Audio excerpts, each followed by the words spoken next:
Oh boy, here we go. Let's break out the candles and burn a little sage when Diana seeks out the help of Gateway City's resident witch to conjure a spell that will restore her strength and defeat the Tetracide. Let's talk about it right here in our review of Absolute Wonder Woman number 4 from DC Comics. See you in 3. Welcome back to Comical Opinions. This is our review of Absolute Wonder Woman number 4. Before we dig in, how about a brief recap? When last we left the Absolute Woman of Wonder in Absolute Wonder Woman number 3, say that 5 times fast, a flashback revealed Diana sent Steve Trevor back to the land of the living by sacrificing her right arm in a dark magic ritual. In the present, Diana begins her fight against the Tetracide. She knows her physical attacks are futile, but she must stop the Tetracide from unleashing a sonic call that will drive everyone within earshot to become slaves to the monster's appetite. The issue ended with Diana casting a spell that would make everyone within range deaf, blocking the Tetracide's siren song of death. And that brings us to the current issue.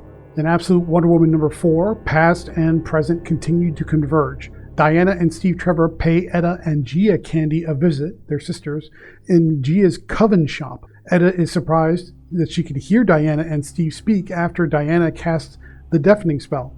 But Diana explains she placed a counterspell bubble around the building to let them speak freely. Diana needs ingredients to cast a new spell to restore her prosthetic arm, and Steve happens to know that Gia is a witch. We learn pretty quickly that Etta is in awe of Diana, partly because she didn't believe Steve's early descriptions of her, and now that she sees her in person, she just can't get over how much Steve basically undersold her. Gia has all the ingredients Diana needs, minus a good amount of blood, but Steve, Gia, and Etta happily volunteer the last ingredient. After a quick ritual to Hecate, I think is how you say it, Diana's arm is restored, and she heads out to find that the Tetracide has entered the city to consume humans when its death of fear sound, that siren song that it emanated, didn't work, and it now goes after the food that it wants. The issue then cuts to a brief flashback starring Circe. We learn Circe was banished to Hell and forced to raise Diana as part of a much larger, more intricate, and more long-range scheme to form Diana into the warrior she was meant to become to save everyone at some future date. That plan was directly facilitated by Hecate, who pays Circe a visit to let her know that her sacrifice was appreciated. That flashback emphasizes the link between Diana's destiny and a grander plan involving the gods. And that brings us to the final moments. Diana gets the grand idea that attacking the Tetracide with her sword was the right play, but with the wrong tool. So she dreams up a new plan, which is to make her sword really, really, really, really, really, really, really big. The issue ends with Diana putting an end to the Tetracide by making her sword grow and slicing it in half, effectively.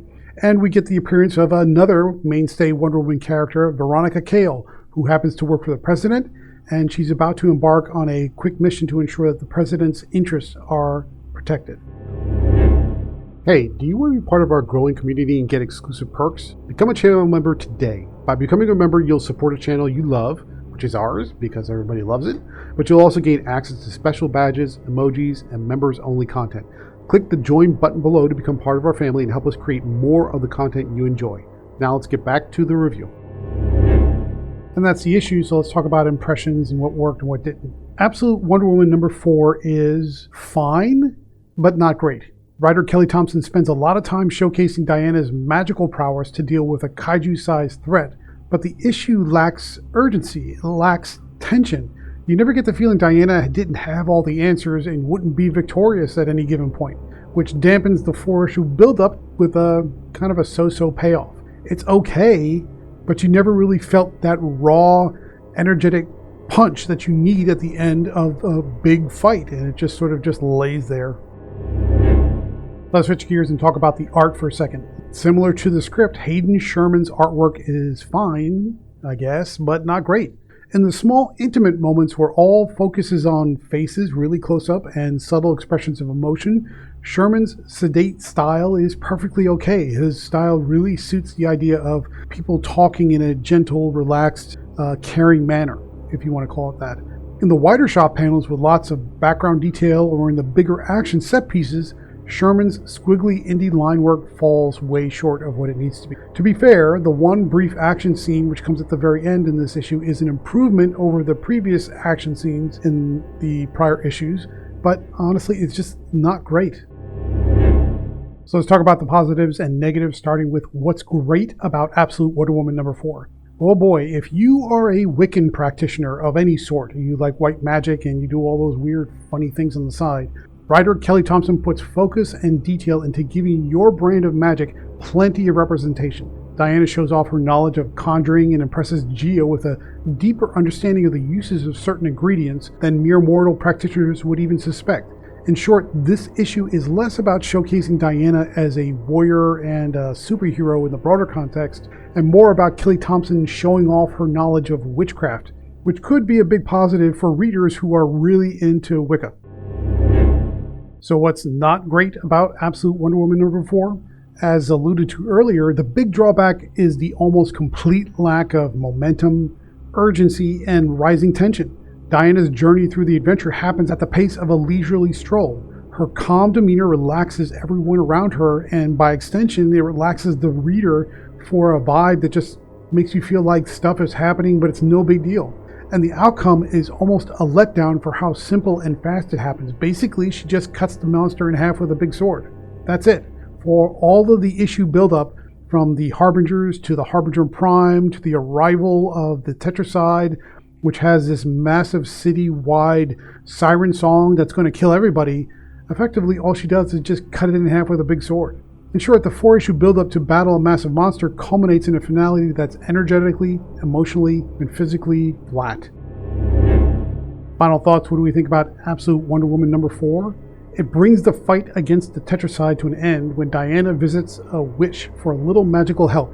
Kelly Thompson's script continues to mix the present battle with intriguing tidbits about Diana's origins for a strong sense of history and mythology and background to really flesh out the world that Diana inhabits. That said, the flat energy and lax pacing make the battle's outcome the very definition of anticlimactic, and Hayden Sherman's sedate, uneven art falls well short of what's needed to visually bring the story to life. Therefore, Absolute Wonder Woman number 4 earns a 5.8 out of 10. Now you might be thinking, well, I mean, it wrapped everything up and you're doing some interesting stuff. Why are you rating it so low? It's because it's not hooking you. It's not grabbing you. And if this is supposed to be the front runner or of the trinity of front runners, it's got to grab you. And right now, this just feels sort of lackadaisical. But what do you think? Are you enjoying what Kelly Thompson and Hayden Sherman are doing with this alternate take on Wonder Woman? Leave a thumbs up if you found this review helpful, and drop a comment below with which of the Absolute titles is your favorite so far. Again, if I got to put it out there, it's probably going to be Absolute Batman, but let me know if you like Superman or Wonder Woman better. Also, remember to click on the link in the description to read the written review, check out the variant covers and preview pages, and buy this comic to help support the channel. Your support, of course, is greatly appreciated, and don't forget to hit the subscribe button below if you're watching on YouTube. So thank you very much for joining, and stay tuned through the outro for more reviews just like this one.